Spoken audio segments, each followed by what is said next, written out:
Shavua Tov. Let me wish you a good week and welcome to another edition of 40 Days to a Better You. This week we're talking about optimism and hope.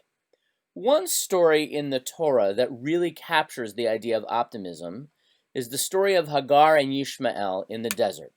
It's just a few chapters after the story of Sodom and Gomorrah that we've been talking about the past 2 days, and it's the story that we read on the first day of Rosh Hashanah.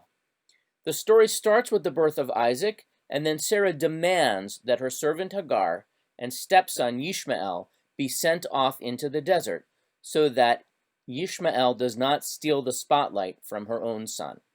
Hagar and Yishmael wander in the desert. And the verses continue. When the water was gone from the skin, Hagar left the child under one of the bushes and went and sat down at a distance, a bowshot away, for she thought, "Let me not look on as the child dies." And sitting thus afar, she burst into tears.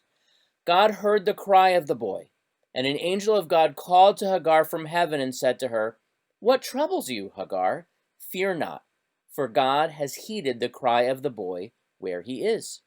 Come, lift up the boy and hold him by the hand, for I will make a great nation of him." Then God opened her eyes, and she saw a well of water. She went and filled the skin with water and let the boy drink. Two ways to think about this story. One is that Hagar has lost hope. Her son is dying of thirst right in front of her, and she simply abandons hope, when, by the way, there is a well of water right nearby, but she is so disconsolate, she is so wrapped up in her hopelessness that she is not able to see the solution right in front of her. Sometimes pessimism is a self-fulfilling prophecy. Having a bit of hope, having a bit of optimism can open our eyes.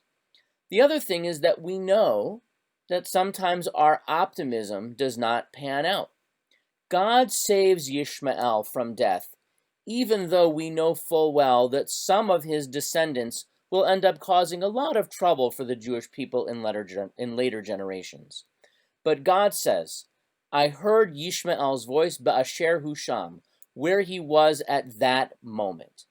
And even though everything may go sideways later on, I have to hope that the path that he's on right now is one that will continue, that Yishmael will go on a good track rather than bad.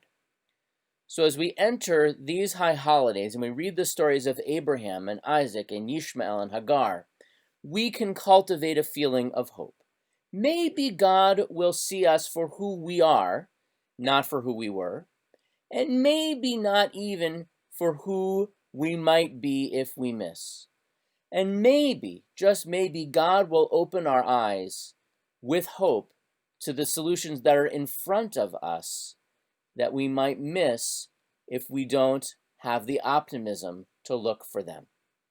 Well, there are 21 days left until Rosh Hashanah and 31 days to a better you. Be well.